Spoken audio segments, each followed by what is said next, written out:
Good morning, everybody. It is Merritt with Master of One Coaching, and this is our Leadership Live program. We come to you live every Friday, 10 a.m. Eastern Time on Facebook and YouTube. And this morning, I am so happy to welcome Kelly Lyndgaard, who is an incredible inspiration to me. I got to tell you, Kelly, as soon as I learned about your organization, Unshattered, and learned about you, I was like, ooh, I have to meet Kelly. Oh, well, thank you so much. I am delighted to have you in my personal life and involved with Unshattered. I'm so grateful for everything that you have done to support me personally, encourage the mission, and invest in our women. So thank you for sharing your platform today. It is a treat to get to meet all of your followers.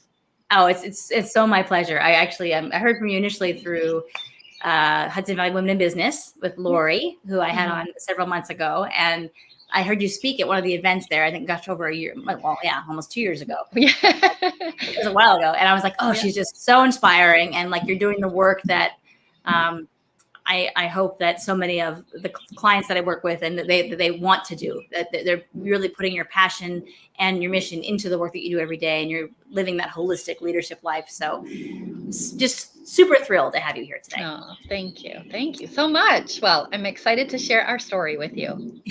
And so just so that all of you know, for those of you who haven't joined us before, or just as a reminder, if you have questions for Kelly or comments along the way about Unshattered or her personal journey, or want to ask us questions about leadership, go ahead and put those in the comments. I do have my eye on the comments there. And if I see a question or a comment, then I'll bring that up on live. If not, we'll just keep rolling.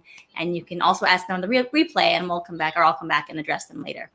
Okay, Kelly. So the first things first, I always ask us to start out with your personal story. And it is a pretty amazing one. So tell us a little bit about how you got to where you are.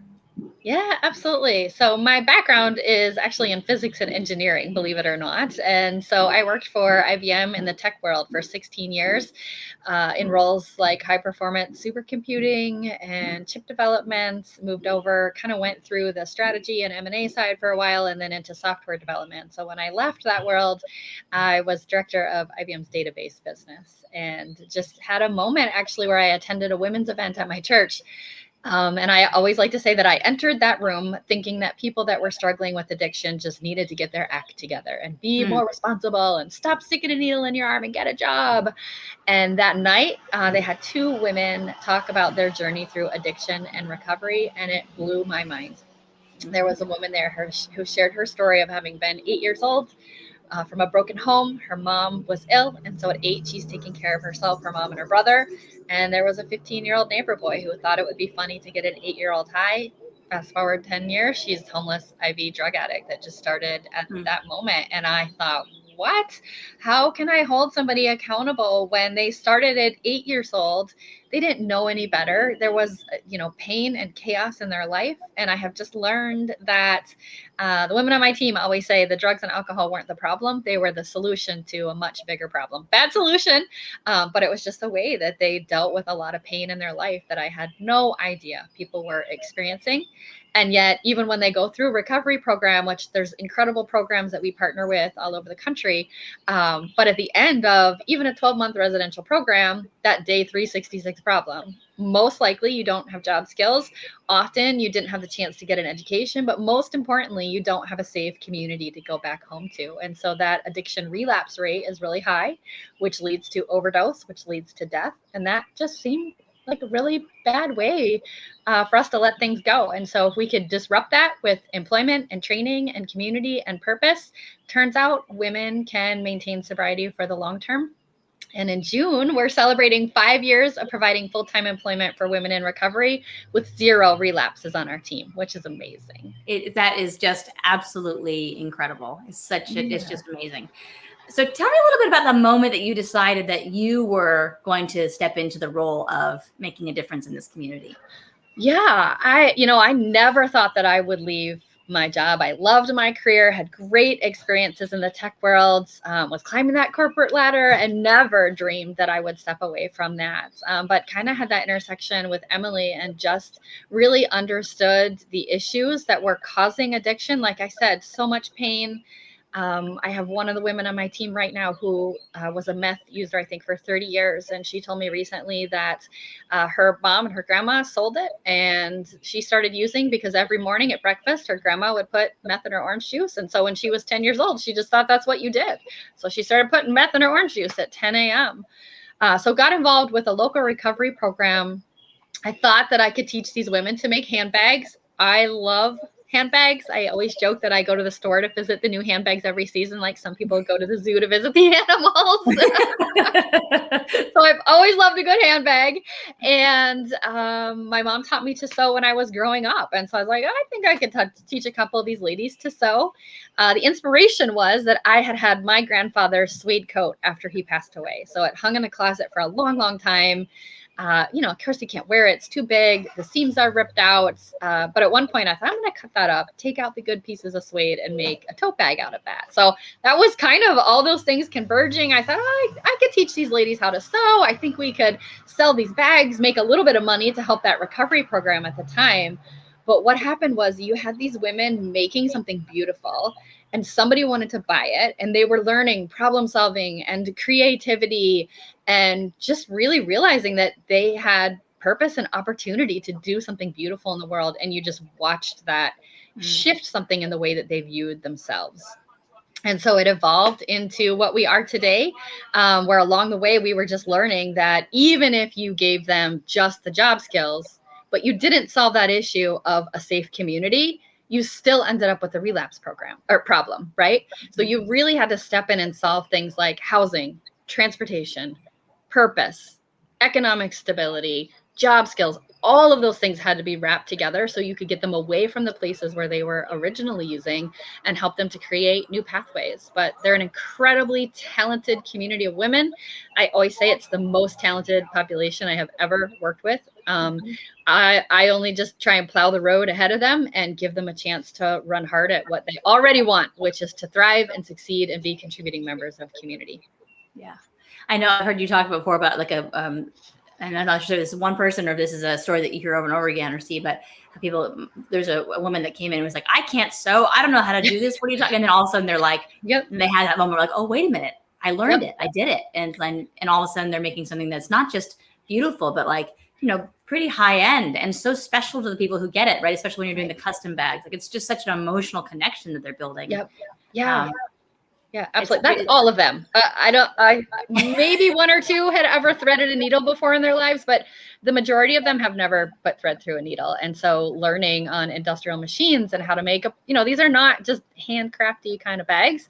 They're very sophisticated. We partner with Merritt to make sure that we're really, world-class in terms of the hardware that we're using and the techniques that we're using and current with design. So we work hard to make sure they're really premium, beautiful, meaningful handbags, but that 100% of that purchase goes back directly to investing in our mission of ending that addiction relapse cycle. Yeah. I think it's really powerful that you talked about, going through your corporate ladder climb and like we were super focused on that. And it's such a different environment and such a different sort of position for yourself, right? And then that moment when you decided that you could actually totally transition your own career into this different social enterprise arena, which sounds like it was very much, on the outside, it doesn't feel related at all. Right. So what was that like for you to make that sort of personal decision to transition your career in this way? Yeah. When it was time, it was so clear. I just knew.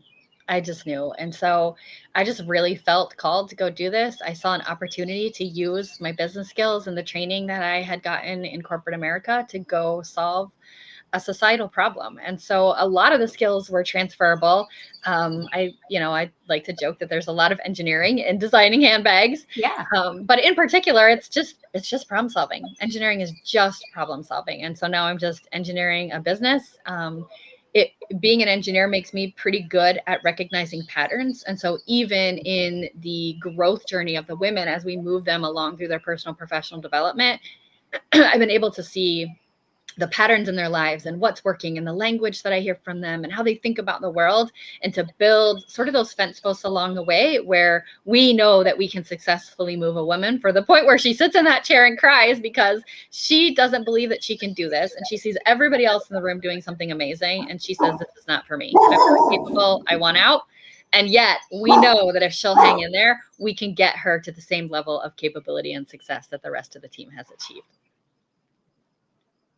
I just had to mute my mic because my dogs are barking. So sorry about that, guys. they are celebrating Unshattered. There you go. I love it. Gosh, here we go. I always say something's going to happen during one of these things. It's usually my dogs or my kids.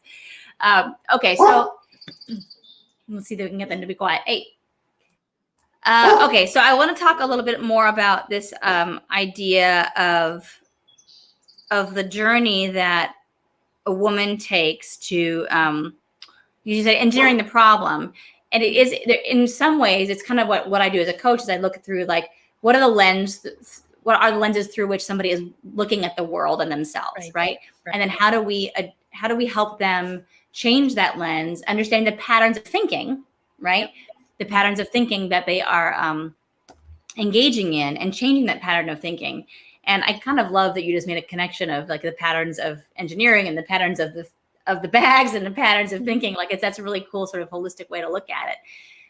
What do you think is the kind of turning point for each woman? Is there a way to identify that? Like, is it about the accomplishment of the physical thing? Is it about the skill development, or is there something specific you can pinpoint, or is it kind of all of it together? Yeah. Generally, the first lesson that we're teaching is about what it means to be an employee. Oftentimes, they have not held a job before or not held a job for very long. And in a fair amount of the cases, they didn't have parents that were working and demonstrating what it means to be an employee and go back and forth to work. And so you're really teaching the discipline of employment is the first thing. And then it's like, but can you do this thing, right? And so there's always that moment of opting out or wanting to opt out, that they don't believe that they can do this.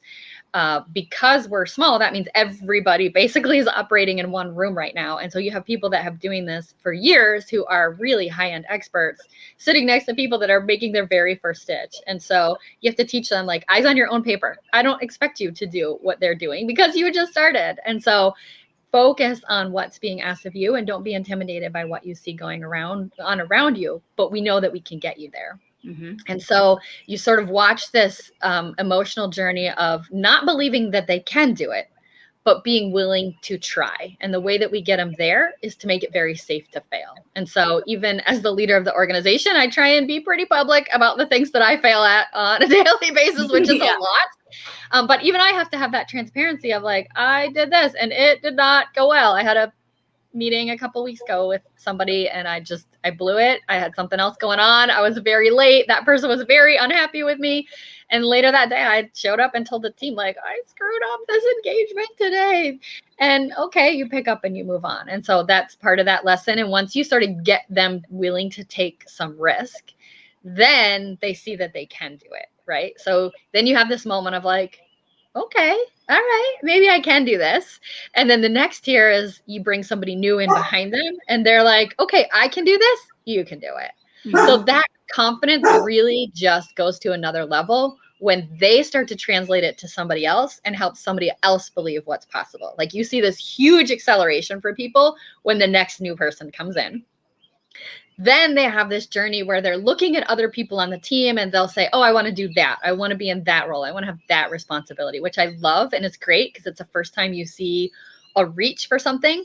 But when we can get to the moment where they're reaching for something, not because somebody else is doing it, but because they truly understand their own gifts and strengths and desires, and they can articulate where they can be of the most value in the world or to the organization, then, man, all you got to do is just be a cheerleader and get out of the way because they can connect the skills and giftedness that they have been given into the way that they can function and contribute in the world, and just skyrockets from there.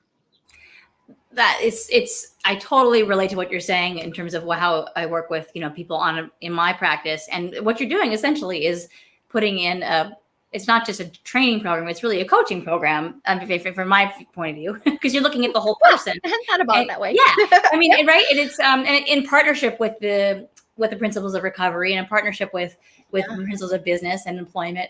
But it's about, you're looking at the value of the person and helping them understand themselves, have a clear view of who they are and how they can contribute in a way that is meaningful to them and also to their community. So it's super, super powerful.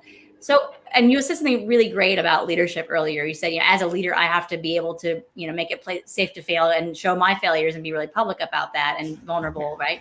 I hate that part. I know, it sucks. Where did you learn that? Who taught you how to do that? I mean, I think that was part of my professional journey, is just realizing that where I'm creative. I've always been an entrepreneur at heart. I love to take nothing and turn it into something. And so I think there's probably an innate understanding that unless you fail 50 times, you're never going to get one success.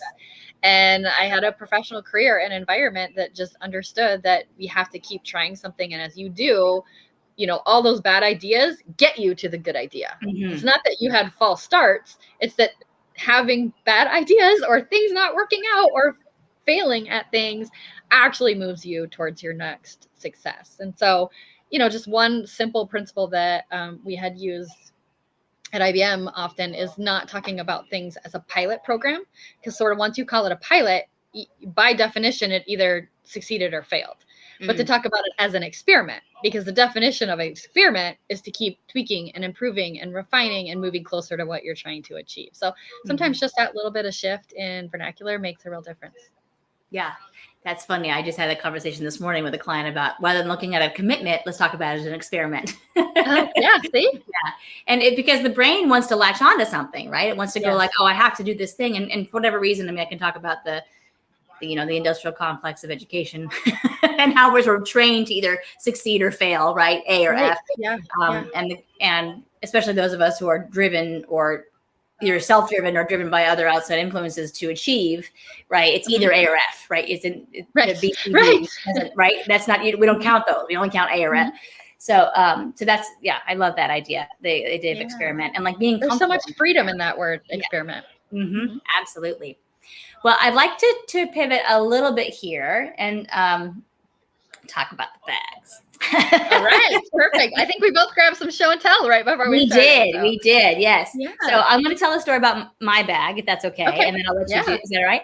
Okay. So this is, I have been a fan of Unshattered for just about as long as I've heard of it, which is, I think, just about a year after you guys started. So this is my, I can't really see it that well because of my lighting. This is one of my Unshattered bags. I had one that I bought in the boutique in person a couple years ago. And then this one, so this is my wedding outfit. I got married to my husband, Tom, in 2015. Whatever that was. And I think 2020 just blew any concept of time out of the water. What year is it? What month is it? I don't know. So totally. It absolutely did. So, and I bought this, my mother bought me this beautiful suit, which was my first and only Halston suit.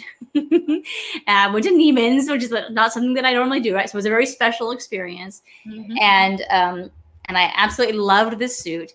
And through the course of the day of my wedding, it got wedding brownie and fudge brownie smudged all over the front of it. And I tried to save it through dry cleaning. It was not to be saved. So last year I thought, what would be really cool is if I were to ask Unshattered to make a bag out of the I still have the bottom part of the suit, but the blazer, the coat. Yeah.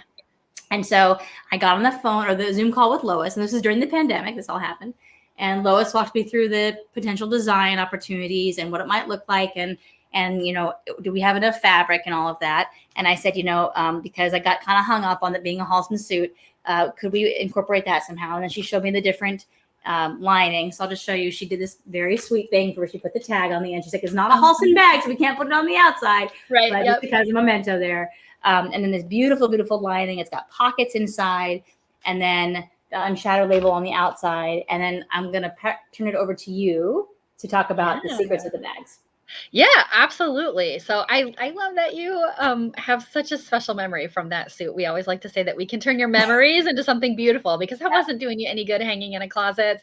We had someone not too long ago who said she hung her wedding dress on the back of her bedroom door because it was so special and it hung there for 11 years.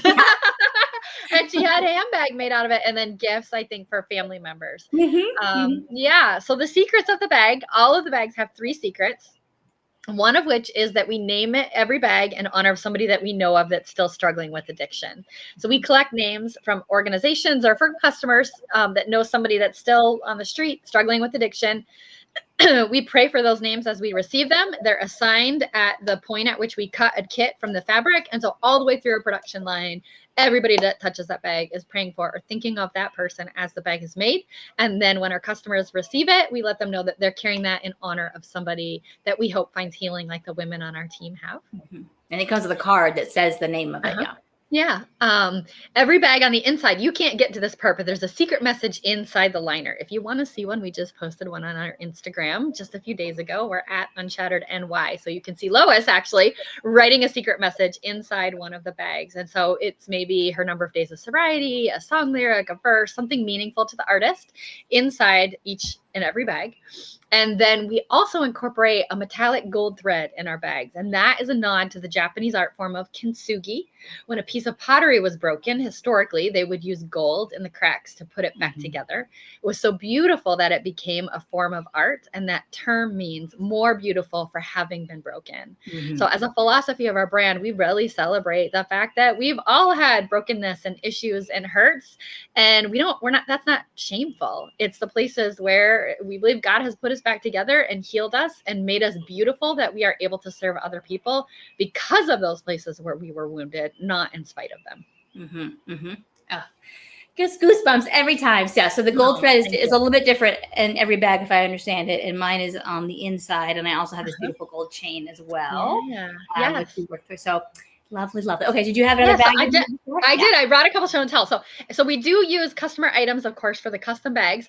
But most of our bags are made from very high-end premium materials. We actually have a couple negotiations going on right now with a brand that I can't name, but a super high-end brand that you would know in the handbag space, because a lot of these companies buy leather samples or buy fabrics that they're designing from, and then that just goes in the trash. And so 100% of the materials that we're using, we're headed to the landfill. Best we can tell, we're saving about 3,000 pounds of fabric a year out of the Hudson Valley waste system. Amazing. We also use sometimes Broadway sets, retired military uniforms. Floor 13 Fabrics here in the Hudson Valley has donated some gorgeous fabrics for high-end hotel, scraps from projects that they've done. Ultra Fabrics out of Tarrytown, New York, that supplies to the hospitality industry and the marine industry, gives us really good industrial quality vinyl. So I'll show you. This is the one I am carrying right now, is actually out of that industrial grade. Up a little bit vinyl. So this lovely crossbody bag, it's got a pocket on the back for your purse. What we love about these, we did a whole wipe clean collection in 2020. In that collection, the bags are that vinyl on the inside and out. So you can take a hand sanitizer to it. You can take a Clorox wipe to it. If you think about the fact that you set your bag in your grocery cart, or you check out at the register and put your code in, and then you grab your bag and your keys and all the things that you're touching, and then you touch your purse, and how often do we clean our bags? So that was a really great introduction this year. This one we call the errand bag because it's just small, crossbody, throw everything in there. It's great. But we do have other styles in that same vinyl. This, we don't have a ton left. This is just an oversized zip pouch, but this bag is made from the original 1955 Mercedes-Benz interior. So we have, toiletry kits for men or women. We have a really gorgeous convertible handbag that can be over your shoulder or crossbody. We have a makeup kit out of this, and then I think 2 sizes of these really beautiful zip pouches. So that's a cool one just because of that. History is really amazing.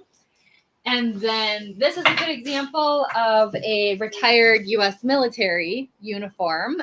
So we have a partnership with West Point. So they donate uniforms. We have a lot of the West Point uniforms, a lot of the retired battle uniforms. So don't forget, we have really great gifts for men. Father's Day is coming up. So we have laptop bags made out of retired U.S. Army battle uniform. What's more manly than that? Keychains for the three kids. So those are really special ones. And then just a lot of beautiful upholstery fabrics. So not only can you find our collection online at unshattered.org, we have a boutique here in Hopewell Junction. So you can come and shop in person. And what I love about that is because we're an integrated retail environment, you get to interact with the raw materials that we're making the bag out of, see all those gorgeous fabrics. You get to look in the eyes of the artists whose lives that you are changing. So you really know that you're making a difference. You can see it. You can meet the woman that made your bag, have your photograph taken with her if you want. You can see our manufacturing process. And I was just reading an article yesterday about ethical manufacturing. And one of the first definitions of, if you're looking to have a product made, how do you figure out if your factory or whatever that you're partnering with would be ethical? Do they let you in the door? And so that's the first clip level to figure out, are they doing things in the right way?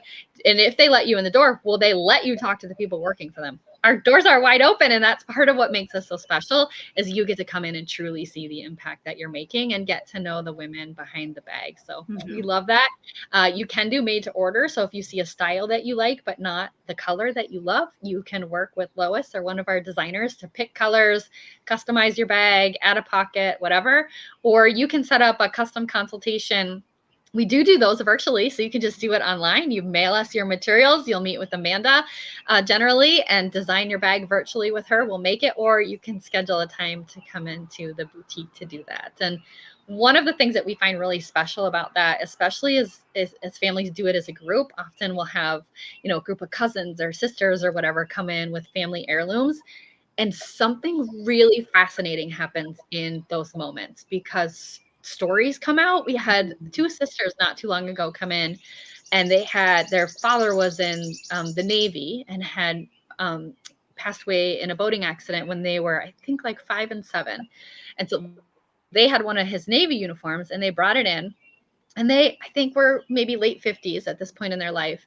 They come in to do custom bags out of his uniform. And the whole time, they're telling stories, and the other one will be like, I didn't know that about Dad. I never heard that story. I never realized whatever. And so there's something so interesting about that tactile experience of transforming, again, something special that's been hanging around for decades into something beautiful, purposeful, and meaningful that you can truly use. So the experience itself is really special. So we're thinking wedding season is coming up, graduation, Father's Day, of course, Christmas. We get a huge rush of custom orders at Christmas time. So pulling that back early in the year and making sure you have time to get in our pipeline is always really smart as well. But it's a special way to do something meaningful. Awesome. Well, and so we're about to wrap up here a little bit. I wanted to ask you 2 questions. One was, if you had sort of a golden nugget of wisdom to share with our viewers, what would that be? Sort of a I think it's a little morsel. Yeah, I think it's just believing in people and their potential and doing what you can to clear the decks for them and give them a chance to succeed. Like I said at the beginning, before I heard Emily share her story, my attitude was like, yo, just get your life together, knock it off. Why are you making these terrible choices? Do better. And there's a book called The Art of Possibility by Benjamin Zander, who is the conductor of the Boston Philharmonic Orchestra, I believe. And one of the chapters in that book is to give people the A. Let them start with an A, right? Don't give them a D and let them work their way up. Start people at the A. So even you cross paths with someone in the grocery store or the parking lot that's not behaving like you might want them to, give them an A, right? And let's just assume the best of one another, that you don't know what's happening in their day. They're having a tough time. And sometimes we can be the person through a very simple action that can turn it around for somebody else. But we have to be big enough to start by giving them the A and giving them the opportunity to make better choices. Yeah. And know ourselves enough to know that, like, if we're giving ourselves the benefit of the doubt, we got to give it to them too, right? Yeah. Right. Yep. Sure, yeah. And then the last thing I just wanted to talk about before we wrap up here today is that you mentioned opportunities for contributing to a woman's success. So So go ahead and talk about that if you would. Yeah. Thank you. Yeah. So we are a 501c3 nonprofit organization. And so in terms of ROI, we're very inefficient. And the reason is because we are invested in helping these women get back on their feet economically and maintain their sobriety. So we give every woman 10% of her paid working hours for personal professional development. So they not only get the opportunity for paid for therapeutic counseling, they get a paid work hour to go and get that. They have mentors on the clock. We do a workshop every week. You've spoken at one of those where they're paid for that time where they're learning. We have one right now getting her education. She gets a couple hours of paid work time every week for classes and schoolwork. And so that takes investment. And so we depend on donations just as much as we do product sales. You can do that at unshattered.org/donate. Of course, we would love to have your participation in that. And like I said in the beginning, we have been doing full-time employment for women in recovery now. In June will be 5 years. We've not had a single relapse. Our team has spoken at the White House 4 times and been awarded alongside Facebook, Google, Amazon, Walgreens, Red Cross for our creative and effective work in addressing the opioid crisis. We've been named Nonprofit of the Year here in the Hudson Valley. We've seen our women start college, get their kids back, get their own. We've been able to get every single one of them in about 12 months, I think, is the max end of getting them out of transitional living into their own home or apartment. So we're really getting them on pathways that matter and make a difference. They're becoming great contributors back to our community. Amanda has spoken at one of the senators' events a few times and at the Business Council of New York State. So just being able to be a part of that journey for these women is so, so special. And I don't think there's very many brands where you get that direct level of connection. Through the pandemic, we actually were able to hire 4 new women in 2020, which is unbelievable. Last March, I thought we might be done for, but our community was so supportive that we were able to add 4 new women to our payroll in 2020. We are ready to hire 2 more coming in starting in June.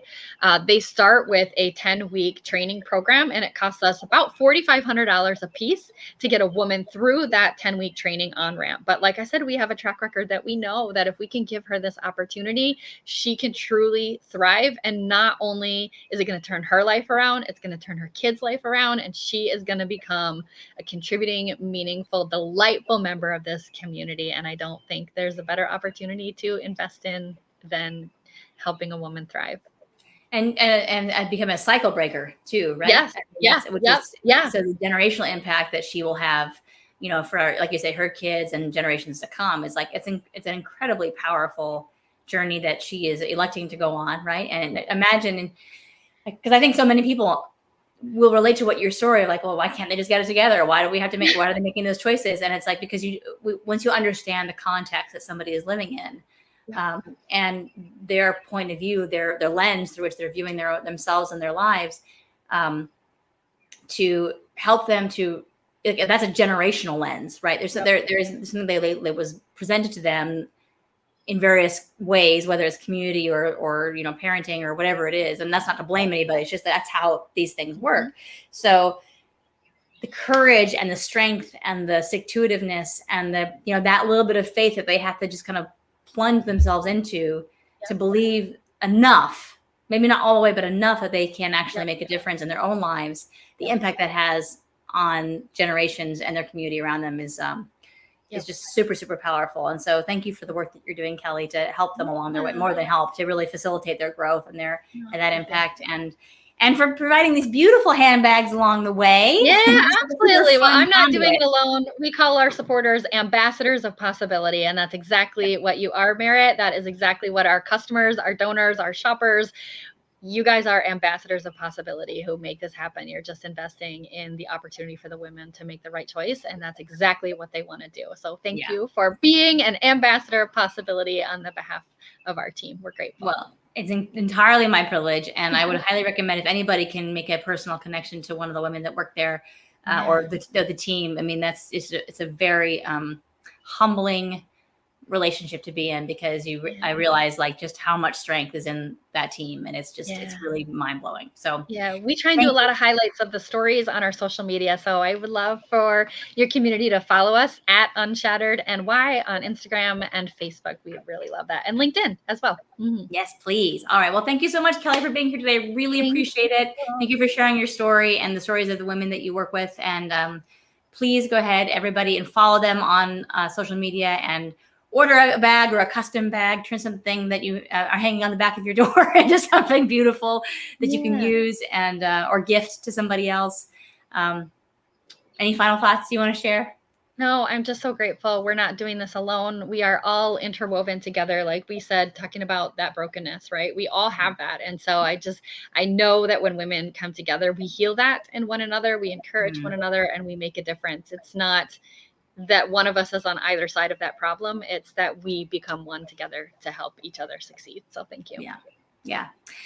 All right. Well, thanks everybody for being with us today. You can check out more at Unshattered NY on Instagram and also on Facebook. And you can also find Kelly on LinkedIn. And thank you again for being here, Kelly. If you can hang on just a minute, I'm going to wrap it up. And then, yeah, okay, great. So thanks everybody again for being here on Leadership Live Friday. I love highlighting these powerful leaders that are doing all kinds of amazing work in industries, across all industries. So if you have somebody who you think might be a great guest, we would love to entertain that idea, have a conversation with them. Or if you think you have something to share, I would also love to hear from you about your journey in leadership, your passions, your personal mission to make the world a better place. Come on up and have a conversation with me and let's chat. We also have archives of these conversations on YouTube, so you can go check those out. And also on masterofonecoaching.com, you can find the blog posts that feature some of these amazing guests there too. And you can find your free leadership download by signing up for our mailing list. So we'd love to see you there. Thanks so much. Have a great weekend, you guys, and I'll see you next week.